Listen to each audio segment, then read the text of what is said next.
Hi guys, we are back and ready to read chapter 13.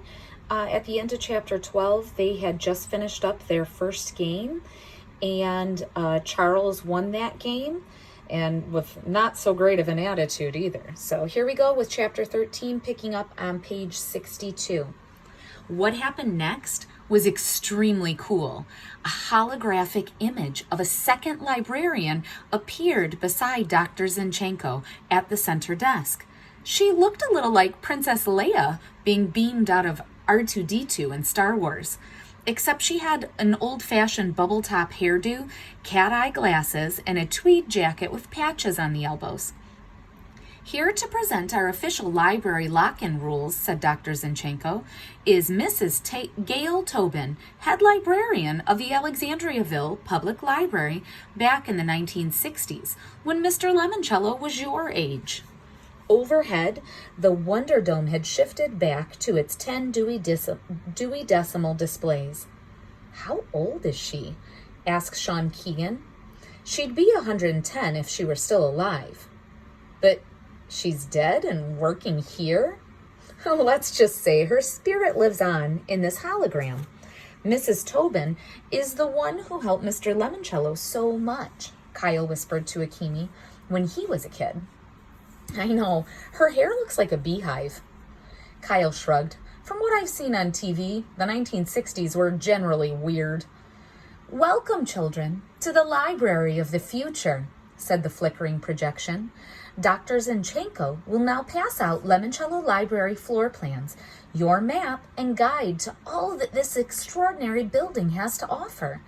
Your new library cards will grant you access to all rooms except the Master Control Center, the red door you passed on your way in, and, of course, Mr. Lemoncello's private suite on the 3rd floor.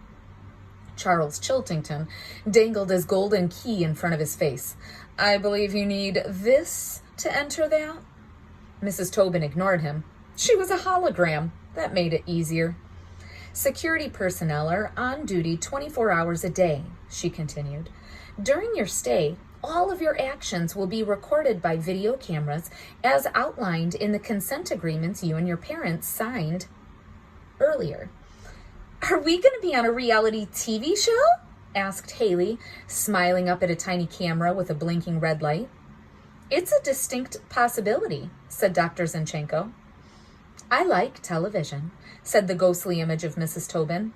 Rowan and Martin's Laugh-In is my favorite program. Returning to the rules, the use of personal electronic devices is strictly prohibited at all times during the lock-in. Okay, go to page 64.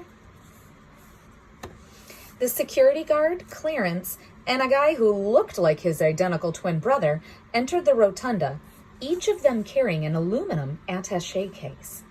Kindly deposit all cell phones, iPods, and iPads in the receptacles provided by our security guards, Clarence and Clement. Your devices will be safely stored for the duration of your stay and will be returned to you at the conclusion of your activities. Also, you may use the desktop pad computers in this room to comb through our card catalog and conduct internet research. However, these devices cannot send or receive email or text messages, whatever those might be. Remember, I retired in 1973. We still used carbon paper. And now, Dr. Zinchenko will walk you through the floor plan.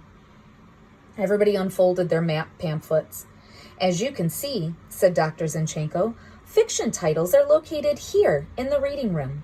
The children's enrichment room with soundproof walls is over there. 2 fully equipped community meeting rooms, as well as the Book Nook Cafe, behind those windows where the curtains are drawn, are also located on this floor. Upstairs, on 2, you will find 10 numbered doors, each leading into a chamber filled with books, information, and, well, displays related to its corresponding Dewey Decimal category. Kyle raised his hand. Yes? Where's the Electronic Learning Center?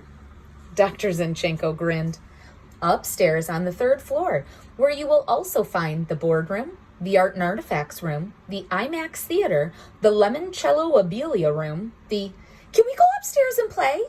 Asked Bridget Wadge. I want to try out the space shuttle simulator. I want to learn to drive a car, said Sean Keegan. A race car. I want to conquer the world with Alexander the Great, said Yasmin Smith-Snyder. Apparently, everybody was doing what Kyle had already done, checking out the available educational gameware listed on the back of the floor plan. Early access to the Electronic Learning Center will be tonight's second prize, said Dr. Zinchenko. To win it, you must use the library's resources to find dessert, which we have hidden somewhere in the building. Whoever does the research and locates the goodies first will also be the first one allowed into the Electronic Learning Center. So, use your wits and use your library. Go find dessert.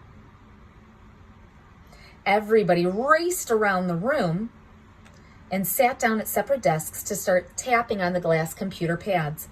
Well, everybody except Sierra Russell. She spent like 2 seconds swiping her fingers across the screen, wrote something down with a stubby pencil on a slip of paper, then wandered off to inspect the 3-story tall, curved bookcases lining the walls at the back half of the rotunda. Kyle watched as she stepped onto a slightly elevated platform with handles like you'd see your grandmother's walker.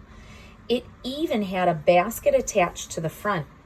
Dr. Zinchenko? Yes, Miss Russell. Is this safe? Because the book I want is all the way up at the top. Yes, just make sure your feet are securely locked in. Sierra wiggled her leg. Kyle heard a metallic snap. It's like a ski boot, said Sierra. That's right.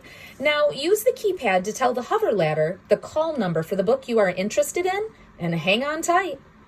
Sierra consulted the slip of paper and tapped some keys. The bottom of that platform you are standing on is a magnet, said Dr. Zinchenko. There are ribbons of electromagnetic material in the lining of the bookcases. The strength of those magnets will be modulated by our maglev computer based on the call number you input. 2 seconds later, Sierra Russell was floating in the air, drifting up and to the left.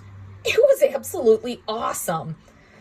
The hover ladder must use advanced magnetic levitation technology, said Miguel, seated at the desk to Kyle's right. Just like the maglev bullet trains in Japan. Cool, mumbled Kyle. And for the first time in his life, Kyle Keeley wanted to check out a library book more than anything in the world. And that's the end of chapter 13. We're ending on page 66. Make sure you stop and jot something important. Be ready to pick up next time.